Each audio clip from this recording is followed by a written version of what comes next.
बयानों के मायनों की। नेशनल कॉन्फ्रेंस के नेता और जम्मू कश्मीर के पूर्व मुख्यमंत्री फारूक अब्दुल्ला ने जम्मू कश्मीर में हो रही हिंसा को लेकर के एक बयान दिया है। फारूक अब्दुल्ला ने कहा है कि कट्टरपंथी लोगों को भी ये बात समझनी चाहिए कि इस्लाम निर्दोष लोगों को हत्या की इजाजत नहीं देता है। ये लोग गलत कर रहे हैं और इनका नरक में इंतजार हो रहा है। वहीं जम्मू कश्मीर की पूर्व मुख्यमंत्री महबूबा मुफ्ती ने ही हाल में कश्मीर में अल्पसंख्यकों पर हुए हमलों को लेकर के प्रशासन पर आरोप लगाए हैं।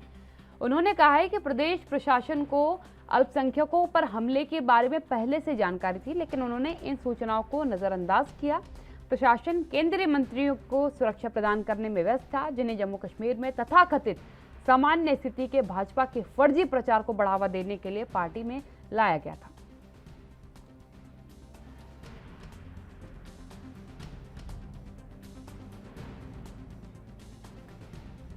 आपको याद होगा कि हाल ही में घाटी के अंदर मौत के आंकड़े सामने आए थे। तकरीबन 28 लोगों की मौत के आंकड़े थे, जिनमें अधिकतर लोग जो थे या तो वो गैर कश्मीरी लोग थे, या तो वो कश्मीरी पंडित थे, या फिर अल्पसंख्यक समाज जो कश्मीर का है उससे आते थे। इस पर फारूक अब्दुल्ला साहब ने तो कह दिया कि जो लोग आम नागरिकों को मार रहे हैं उनके लिए जो है नरक में जगह है और उनके लिए नरक में इंतजार किया जा रहा है।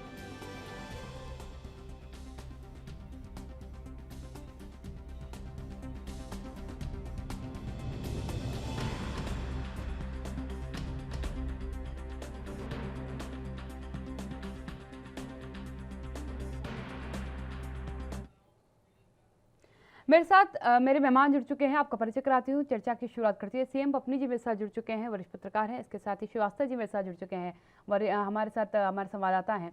सबसे पहले मैं वरिष्ठ पत्रकार के पास ही जाना चाहूँगी। सर, क्या कहेंगे आप, क्योंकि जो बयानबाजियाँ सामने आ रही हैं इनके क्या मायने निकालूं?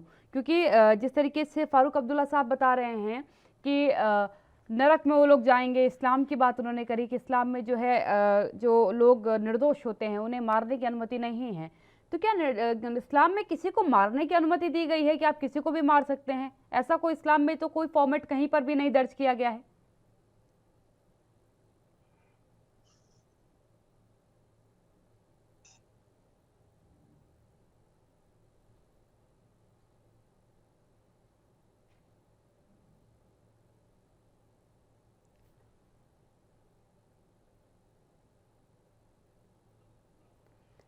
चलिए, पद्मनी जी से शायद हमारी आवाज़ नहीं पहुंच पा रही। रविंद्र श्रीवास्तव जी के पास जाऊंगी। रविंद्र श्रीवास्तव जी, हालात क्या है घाटी के? क्योंकि कुछ तस्वीरें कह रही हैं कि अभी हालिया दौर में जो तस्वीरें आई हैं, अल्पसंख्यक समाज पे जो हमले हुए हैं, उसके बाद वापस पलायन शुरू हुआ है। इस बात में कितनी हकीकत है? जिस तरह से एक प्रवासी मजदूर था जो वहां पर अपनी गोलगप्पे की रेहड़ी लगाता था, जब उसकी हत्या हुई तो बाहरी राज्यों से कश्मीर घाटी के अंदर जो काम करने वाले लोग हैं उनके अंदर कहीं ना कहीं डर का माहौल जो है वो पैदा हो गया। वहीं कश्मीरी पंडितों को चुन चुन कर मारा जा रहा है। पहले बीते मंगलवार की अगर बात करें तो मक्खन लाल रैना जो है उनकी हत्या कर दी गई थी। उनको माफी चाहूंगा, मक्खनलाल बिंद्रू थे जिनकी हत्या कर दी गई थी। प्रसिद्ध केमिस्ट शॉप थे। जब 90 के दशक में वहां पर कश्मीरी पंडितों को भगाया जा रहा था, उनकी हत्याएं की जा रही थी, उनकी बहन और बेटियों की इज्जत लूटी जा रही थी, तब भी वो वहां से नहीं निकले थे। क्योंकि वहां पर कहा जाए तो उन्होंने वहां पर रहने का फैसला लिया, उनका परिवार वहां पर रहा और उन्होंने यही नहीं मुस्लिम समुदाय के लोगों की बहुत ज्यादा सेवा की। उसके बावजूद आतंकियों ने उनको निशाना बनाया क्योंकि वो सॉफ्ट टारगेट थे।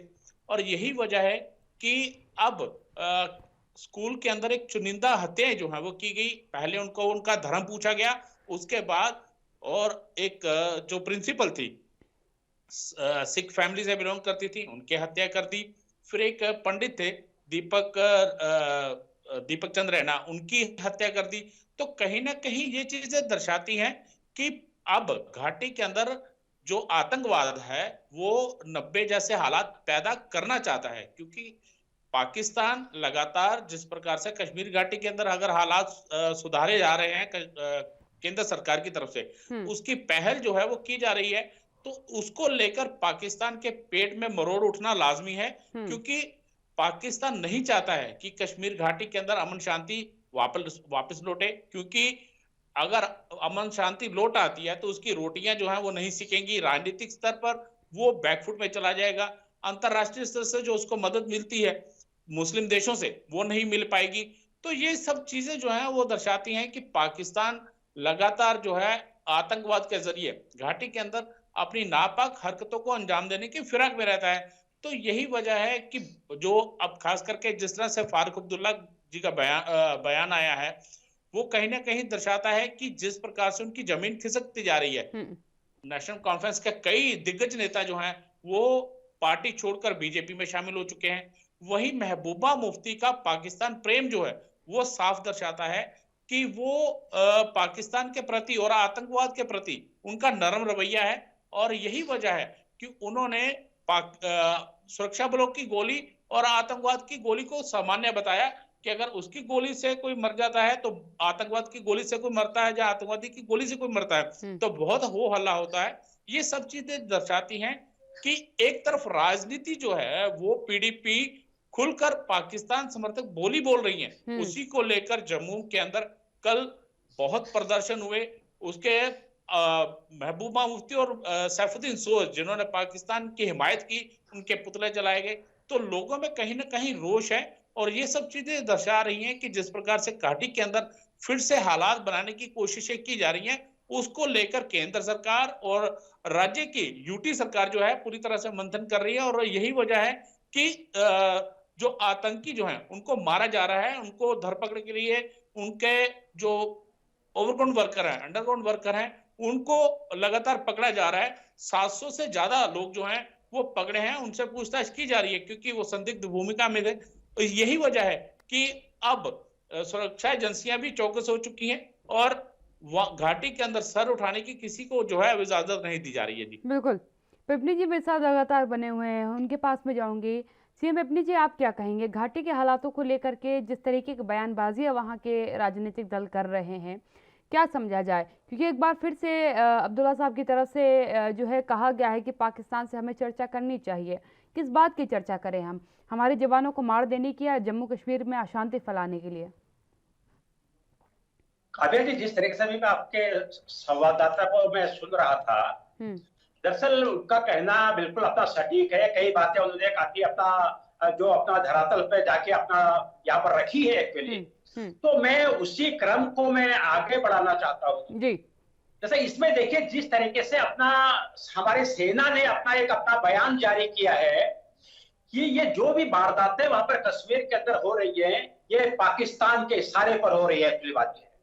और दूसरी ओर अगर हम जिस तरह सेना ने अपना कहा है और उसके बाद अगर हम पाकिस्तान के विदेश मंत्री शाह महमूद कुरैशी की अगर हम बात करते हैं, जो कजाकिस्तान में अपना जो एक मीटिंग के दौरान उन्होंने कही है कि कश्मीर का मुद्दा उठाना जो है अपना उसका समाधान जो है वो तभी वहां पर शांति कायम होगी, तभी इस तरह का समाधान कर दिया जाएगा, अपनी बात है।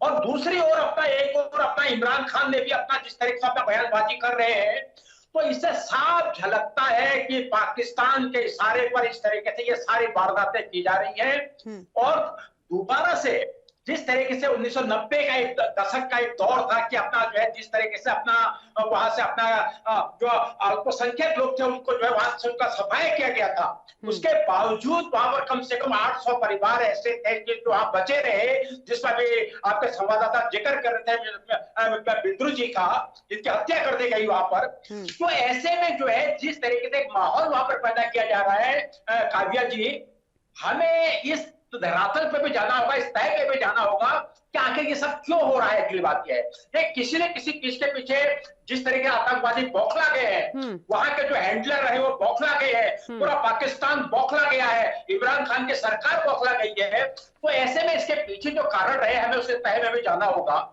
दरअसल जिस तरीके से मोदी सरकार ने अपना जो है अपना 370 धारा हटाने के बाद जो वहां पर फायदे दिखाई दे रहे हैं, जो वहां पर अपने लोगों के जनमानस के बीच में एक शांति का संदेश को देना चाह रहे थे, तो 17 मंत्रियों को वहां पर जो दौरा कर रहे हैं टाइम टू टाइम, तो मैं समझता हूं कि उसका जो है अपना संदेश आ रहा है वो बचा नहीं पा रहे। अगली बात है तो ऐसे में कहीं ऐसा ना हो कि अपना कश्मीर के अंदर पूर्ण रूप से शांति आ जाए तो ये जो कारण रहा है कि अल्पसंख्यकों को जो मार रहा है एक्चुअली, तो मैं तो यही कहूंगा इसके पीछे मुख्य कारण ये है कि मोदी सरकार की एक और नीतियां, और दूसरी ओर पाकिस्तान और का जो है चीन की अपना पूरा समर्थन लेने के बाद जो जिस तरह की अपना गतिविधियां चल रही है, ये हमारे देश हित में नहीं है। इसमें हमारी सरकार को जो है बहुत गहराई से सोच के इस पर जो अपना निर्णय लेना होगा। जिस तरह से सेना ने भी अपना जो है बयान में कहा है कि इसके पीछे पाकिस्तान है। बिल्कुल। रविंद्र जी, एक और जानकारी मैं आपसे चाहूंगी, क्योंकि अभी हालिया एक रिपोर्ट ये इस बात को पुष्टि कर रही है कि जो कश्मीरी पंडित हैं उन्होंने एक मांग की है कि जो जम्मू कश्मीर की घाटी के जो मस्जिदें हैं वहां से ऐलान किया जाए कि जो हुआ वो गलत हुआ, और आगामी समय में जो कश्मीर के पंडित हैं वो सुरक्षित रहेंगे, तभी हम अपनी सुरक्षा की गारंटी मानेंगे। जी बिल्कुल, देखिए जिस प्रकार से कहा जाए कि कश्मीर घाटी के अंदर मस्जिदों से ही आह्वान किया जाता था सुरक्षा बलों के ऊपर पत्थरबाजी का, बिल्कुल, तो यही वजह है कि कश्मीरी पंडित मुस्लिम समुदाय से यही मांग कर रहा है कि आप हमारा साथ दीजिए, क्योंकि जिस प्रकार से उनकी हत्याएं, चुनिंदा हत्याएं की जा रही हैं, हिंदुओं को चुन चुन कर वहां पर मारा जा रहा है, सिख समुदाय के लोगों को मारा जा रहा है, इसको लेकर सिख समुदाय ने रोष भी व्यक्त किया था। और पंडित समुदाय जो है वो चाहता है कि अगर हम कश्मीर घाटी में अपना घर बार छोड़ के, कहीं अगर जम्मू में है तो वो घर बार छोड़ के कश्मीर घाटी में जाकर अगर नौकरी कर रहा है तो उसको सुरक्षा की गारंटी जो है वो मिलनी चाहिए। तो इसके लिए मुस्लिम समुदाय को एक पहल करनी होगी, अपनी मस्जिदों से ऐलान करवाना होगा कि मुस्लिम समुदाय जो है उनके साथ है, और उसी वजह से वो अगर उनकी वहां से ऐलान होता है तो तभी उनको सुरक्षा मिल पाएगी, क्योंकि आतंकवाद जो है वो धर्म को देकर अब किलिंग कर रहा है। तो यही डर है जो है कश्मीरी पंडितों के अंदर बना हुआ है। हालांकि सुरक्षा बल जो है वो गारंटी दे रहे हैं, और उनके लिए बकायदा जो होटल किराए पे लिए गए हैं सरकार की तरफ से, या कई ऐसे ठिकाने हैं जहां पर कश्मीरी पंडितों को सुरक्षा दी जा सकती है, उसके लिए मंथन किया जा रहा है। उसके लिए बकायदा एक खाका भी तैयार किया जा रहा है ताकि कश्मीरी पंडितों को वहां पे सुरक्षा मिल जाए। और सरकार ने साफ कहा है कि अगर कोई कश्मीरी पंडित अपनी नौकरी बिना बताए नौकरी से गायब रहता है, अगर वो छुट्टी कर लेता है इसी दौरान, तो उसकी नौकरी पर खतरा भी बन सकता है, उसके ऊपर कार्रवाई भी की जा सकती है। तो ये सब चीजें दर्शाती हैं कश्मीरी पंडितों को वहां से पलायन नहीं करने दिया जा रहा है, और कश्मीरी पंडित भी चाहता है कि अगर उनको सुरक्षा मुहैया करवाई जाती है तभी वो वहां पर रुक सकता है। काव्या, बिल्कुल वाजिब बात है। बबली जी, एक चीज यहाँ पर समझ में आ गई है, अगर एक तरीके से कहा जाए कि जो कश्मीरी ब्राह्मण हैं, जो वहाँ के अल्पसंख्यक समुदाय है, वह भी चाहता है कि जो वहाँ का बहुसंख्यक समाज है या तो वो खुल करके उनका समर्थन कर दे, क्योंकि अगर उनका समर्थन उसे मिल गया तो वो समझ जाएगा कि अब जो घटनाक्रम होगा वो पूर्णतः या तो राजनीति से प्रेरित होगा या तो आतंकियों द्वारा किया गया होगा। लेकिन अगर बहुसंख्यक समाज, जिसको लेकर के महबूबा मुफ्ती ने कहा था कि कश्मीर केवल मुसलमानों का है, और अगर यहाँ के कोई अन्य जाति या धर्म का व्यक्ति आता है तो वो मारा ही जाएगा, बिल्कुल लिखित, बिल्कुल श्योरिटी वाली बात है, तो उस बयान का खंडन करने के लिए कहीं ना कहीं चाहते हैं कि अब कश्मीरी ब्राह्मण जो है या अल्पसंख्यक समाज जो चाहता है कि इस बयान का खंडन किया जाए कि कश्मीर केवल मुसलमानों का है और ये वहां का बहुसंख्यक समाज करे। बिल्कुल बिल्कुल काव्या जी, जिस तरीके से अपना वहां का हम एक ताने बाने का अगर हम जिक्र करते हैं, एक धरातल पर जाके जिस तरीके से हमने आजादी से आज तक का हमने जो अपना वहां का माहौल देखा है, इसमें देखिए कि जिस तरीके से अपना 370 वहां पर लागू थी और 35 वहां पर लागू किया गया था, उसके पीछे कई कारण थे के लिए। जो कारण अपना जो है 370 अपना खत्म करने के बाद, 35 से खत्म करने के बाद, उसके बाद जिस तरह राज्य का पूरा एक दर्जा ही खत्म कर दिया गया, जिसके बारे में अभी सोचा जा रहा है कि अपना जो है किस तरीके से वहां पर अपना जो है एक नई चुनौती अपना को जो स्वीकार करके जो है उसको वहां पर अपना जो है एक शांति का माहौल कायम किया जाए। तो ऐसे में दरअसल हमारी सरकार को बहुत सूझबूझ से अपना काम लेना होगा। यहाँ पर आपने वहां के नेताओं की बात की, या आपने जो है जिस तरीके से वहां के चरमपंथी है उनकी आपने बात की, उनके अंदर दरअसल बिल्कुल जब राज्य का एक दर्जा कश्मीर को अगर मिल जाता है, जो आपने जम्मू कश्मीर को जिस तरीके से आपने पूरा किया है, जो आपने लद्दाख को आपने अलग कर दिया है, तो ऐसे में बिल्कुल बौखलाहट जरूर है, क्योंकि जिन नेताओं ने आजादी के बाद से लगातार नेतागिरी की है, उनकी नेतागिरी आपने पूरी खत्म कर दी, तो ऐसे में जरूर का बौखलाना बहुत जायज है, एक्चुअली बात यह है। तो ऐसे में हमारी केंद्र सरकार को ये चाहिए कि वहां पर अपना जो है विधानसभा का अपना जो है राज्य का दर्जा वहां पर दिया जाए, चुनाव करवाए जाए, और उसके बाद अपना पूर्ण रूप से जिस तरीके से हमारे जो अर्धसैनिक बल हो, हमारी सेना हो, हमारे जो वहां के कश्मीर के पुलिस के जवान हो, हमारे खुफिया एजेंसी हो, इस तरीके से वहां पर एक अपना शांति का माहौल कायम करने की कोशिश करें कि जिससे कि चरमपंथी जो है वहां पर अपना सिर उठा सके। ये राजनेता जो चाहत जो रही है, एक्चुअली बात यह है वो सिर न उठा सके, एक्चुअली बात है जिस तरीके ये अपना मुफ्ती ने कहा है अपना जो है अपना, तो मैं समझता हूं कि ये अपना उनका बयान बिल्कुल अपना देश हित में नहीं है, लोकतांत्रिक व्यवस्था के हित में नहीं है। उनकी जो चाहत है वो सबके सामने है, एक्चुअली बात यह है उनको एक राज्य का दर्जा चाहिए, तो राज्य का दर्जा केंद्र सरकार को कम से कम मैं समझता हूं अपने व्यक्तिगत तौर पर काव्या ये उनको दे देना चाहिए। दूसरी ओर काव्या मैं ये कहने जा रहा हूं, एक्चुअली जो आपने चरमपंथी का एक आपने जिक्र किया, अब आप देखिए कि जिस तरीके से अपना दिल्ली के लक्ष्मी नगर में जिस तरीके से आतंकवादी पकड़ा गया है, तो 17 वर्षों से लगातार अपना जो है अपने पासपोर्टों में नाम बदल के दूसरा करके अपना या शादियां रचा के जिस अपना रह रहा था, और जिस तरीके से खुफिया एजेंसी ने उनसे जो है कोई जानकारी ली है, जो दिल्ली पुलिस ने जानकारी ली है, उससे जो खुलासा हो रहा है, की बात यह है, ये बहुत चिंता का विषय है, क्योंकि हिंदुस्तान में आपके त्योहारों का अपना सीजन आ रहा है, इसमें कहीं कोई ऐसी वारदात तो हो जाए कि बहुत बड़ा नुकसान हमें उठाना पड़े। तो ऐसे में हमारे खुफिया विभाग, हमारे गृह मंत्रालय, हमारी सरकार को कम से कम चाहिए कि इस चीज पर बिल्कुल अपना जो है अपने गहराई से अपना धरातल पर जाकर अपना ध्यान देने की जरूरत है। बिल्कुल वाजिब बात है। रविंद्र जी के पास मैं जानना चाहूंगी। रविंद्र जी, सियासी अपनी ज़मीन बचाने का प्रयास तो देखिए वहाँ के राजनीतिक दल कर ही रहे हैं, लेकिन एक हकीकत ये है कि तस्वीर तो बदली है घाटी की। आज तक जो तस्वीरें हम देखते थे कि सुरक्षा कर्मियों पर पत्थरबाजी की जाती थी, जिस तरीके से हर बात पर पत्थर उठा लिए जाते थे, गोली बंदूकें चला करती थी, वो तस्वीरें बदली हैं, क्योंकि विकास एक तरीके का बड़ा हथियार माना जाता है आतंकवाद के खिलाफ, जो आम लोगों तक अब पहुंच रहा है, रोजगार लोगों को मिल रहा है, फैक्ट्रियां जो है जम्मू कश्मीर में लग रही हैं। अभी हालिया में फौज की भर्ती भी निकली थी, महिलाएं और जो युवक युवतियां हैं बड़ी तादाद में वो भी पहुंचे थे। क्या ये बदलती तस्वीर अखर रही है इन लोगों की आंखों में? बिल्कुल काव्या, ये तस्वीर जो है अखर रही है। यही वजह है कि टारगेट किलिंग की जा रही है। 90 के दशक के हालात पैदा करने की कोशिश जो है वो की जा रही है, क्योंकि कश्मीर घाटी के अंदर जिस प्रकार से अमन शांति की प्रक्रिया को बहाल किया जा रहा है, बड़े बड़े आतंकी सरगना जो हैं उनको न्यूट्रलाइज जो है वो किया जा चुका है। और यही वजह है कि पाकिस्तान में जो आतंकियों के आका बैठे हुए हैं, ISI है, पाकिस्तानी सेना है, और खास करके पाकिस्तान की सरकार है, इमरान खान है, वो नहीं चाहते हैं कि घाटी के अंदर शांति बनी रहे, क्योंकि अगर शांति बनी रहती है तो उनकी रोटियां सिकनी बंद हो जाएंगी, उनको फंडिंग आनी बंद हो जाएगी।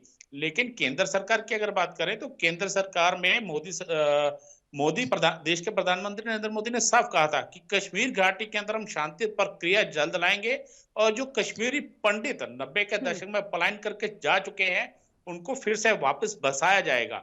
और उसके लिए पूरा एक खाका तैयार किया गया था। उनके घरों पे जो कब्जा कर लिया गया था, उनकी जमीनों पे जो कब्जा कर लिया गया था, उसको छुड़ाया जा रहा था। और यही वजह है कि अब आतंकियों ने सॉफ्ट टारगेट ढूंढने शुरू कर दिए हैं, टारगेट किलिंग की जा रही है, ताकि 90 जैसे हालात पैदा करके वहां से कश्मीरी पंडित और खास करके जो बाहरी राज्यों से काम करने वाले लोग पहुंचे हैं उनमें एक भय का माहौल पैदा किया जाए और उनको वहां से निकलने के लिए मजबूर कर दिया जाए, जिस प्रकार से 90 के दशक में हुआ था। लेकिन सरकार जो है लगातार इसको लेकर चिंतित है। हालांकि LOC के ऊपर पाकिस्तान युद्ध विराम की आड़ में लगातार घुसपैठ करवा रहा है, ड्रोन के जरिए हथियार जो है वो जम्मू के अंतरराष्ट्रीय सीमा से भेजे जा रहे हैं, मादक पदार्थों की तस्करी जो है वो लगातार पाकिस्तान करवा रहा है। तो ये सब चीजें दर्शाती हैं कि पाकिस्तान नहीं चाहता है कि कश्मीर घाटी जो है में अमन शांति बनी रहे। हालांकि सरकार बड़ी बड़ी योजनाएं जो लेकर पहुंची है और लगातार केंद्रीय मंत्रियों के दौरे वहां करवाए जा रहे हैं कि वहां पर जमीनी स्तर पर देखा जा सके कि किस प्रकार से यूटी सरकार जो है वो लगातार अपना काम कर रही है। और इसी के मद्देनजर कश्मीर घाटी में जो हालात बन रहे हैं उसको लेकर सरकार काफी ज्यादा चिंतित है। और यही वजह है कि जब टारगेट किलिंग हुई तो देश के गृह मंत्री अमित शाह ने तुरंत ही जो उपराज्यपाल मनोज सिन्हा है उनको दिल्ली तलब किया था, और दिल्ली तलब करने के बाद वहां पर गहन मंथन जो है वो किया गया और सुरक्षा एजेंसियों के साथ भी मीटिंग हुई है और किस प्रकार से इस आतंकवाद को निपटा जाए। और यही वजह है कि जो 700 से ज्यादा युवा को संदिग्ध जिनकी भूमिका थी उनको गिरफ्तार किया गया, उनको पूछताछ के लिए रखा गया। और कई ऐसे इनपुट्स मिले हैं कि पाकिस्तान नहीं चाहता है कि कश्मीर घाटी में खास करके अब जम्मू संभाग की तरफ पाकिस्तान की नजर है। जम्मू संभाग के अंदर भी लगातार उसकी कोशिशें हैं कि किसी प्रकार यहाँ पर खलल डाला जाए। 2-3 दिन पहले ही एक युवक को पकड़ा गया है जो टारगेट किलिंग के लिए जम्मू के गांधीनगर इलाके में रह रहा था। उसको एक इनपुट्स के आधार पर पकड़ा गया और उसने बहुत सारे खुलासे किए हैं। और साथ में मैं आपको बता दूं कि जम्मू के अंतरराष्ट्रीय सीमा जो है फुलाय मंडाल का इलाका पड़ता है, वहां पर भी पाकिस्तान के ड्रोन के जरिए हथियार भेजे गए। उसके ओवरग्राउंड वर्कर जो है वो लश्कर तोयबा से संबंधित है, उसको पकड़ा गया। तो ये सब कुल मिलाकर अगर देखा जाए तो पाकिस्तान नहीं चाहता है कि कश्मीर घाटी के अंदर शांति जो है वो बनी रहे। काव्य, बिल्कुल बिल्कुल, ब्रेक का वक्त हो गया है, ब्रेक के लिए रुक रही हूँ, जल्द हाजिर होती हूँ।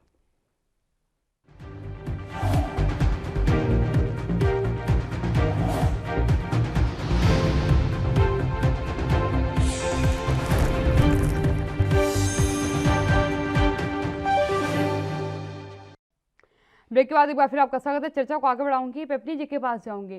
पेपनी जी, देखिए एक चीज तो है, 1990 का दौर किसी भी भारतीय के जहन से उतरा नहीं है। सभी को दौर याद है जब एक रात को एक ऐलान के बाद पूरा जम्मू कश्मीर की घाटी से जो वहाँ के अल्पसंख्यक समाज के लोग थे, खासकर जो कश्मीरी पंडित थे, वो वहाँ से भागे थे।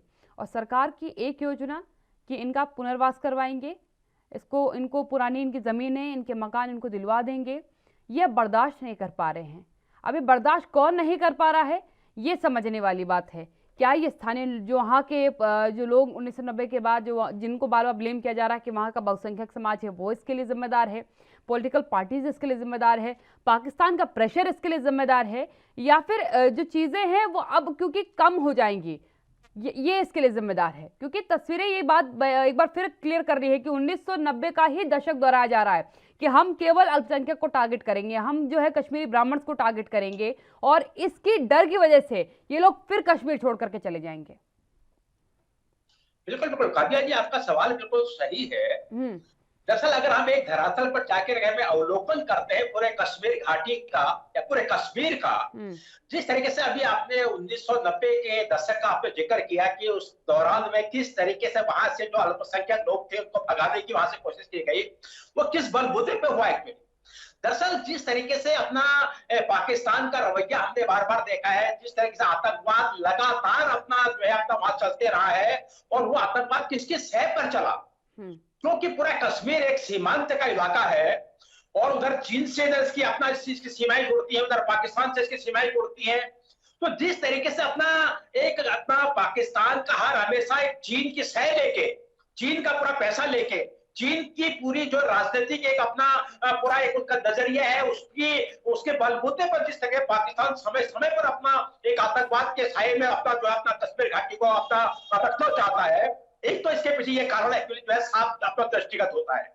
दूसरा, आपने राजनीतिक तौर पर आपने बात की, क्योंकि अपना जो है जिस तरीके से हमारे पर देश के अंदर आज हम देख रहे हैं कि धर्म और राजनीति अपना जो है जाति की अपना जो राजनीति खेली जा रही है, ये राजनीति अपना कश्मीर के अंदर बहुत पहले ही खेली जा चुकी है।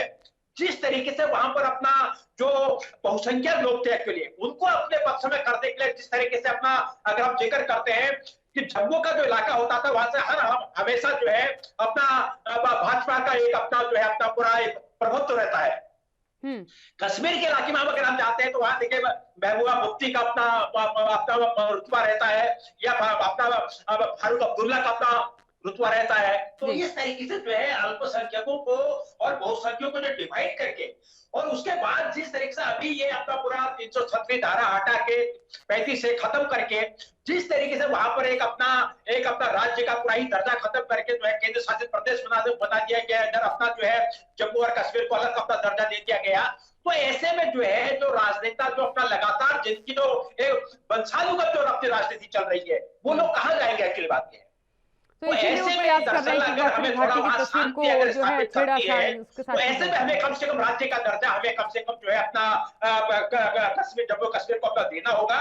और उनकी भी राजनीति है कि कम से कम जो अगर जम्मू के इलाके में अगर हिंदू लोग अगर जाते हैं अपना जो है, तो हमारे अगर कश्मीर के घाटी के अंदर अगर मुस्लिम जाते हैं तो उसके अनुपात में किस तरीके से वहां हार जीत का फैसला होगा, ये भी इसके पीछे मुख्य कारण रहा है की बात है। बिल्कुल, चीजों को समझना होगा। बिल्कुल पिपली जी, मेरे पास समय क्योंकि समाप्त हो गया है। आप दोनों का ही मेरे साथ जुड़ने के लिए बहुत बहुत धन्यवाद। आप दोनों ने ही बहुत अहम जानकारी हमारे दर्शकों तक पहुंचाई है। देखिए, अब आश्वासन मांग रहा है कश्मीर का ब्राह्मण अल्पसंख्यक समाज कि हमारी सुरक्षा की गारंटी दी जाए। जिस तरीके से 1990 में एक रात को मस्जिदों से ऐलान कर दिया गया था कि घाटी से आप चले जाइए, उसी तरीके से एक बार फिर जो है मस्जिदों से ऐलान किया जाए कि ये जो घटना थी ये शर्मनाक घटना हुई है और हम आपके साथ हैं, आपकी सुरक्षा की हम गारंटी देते हैं।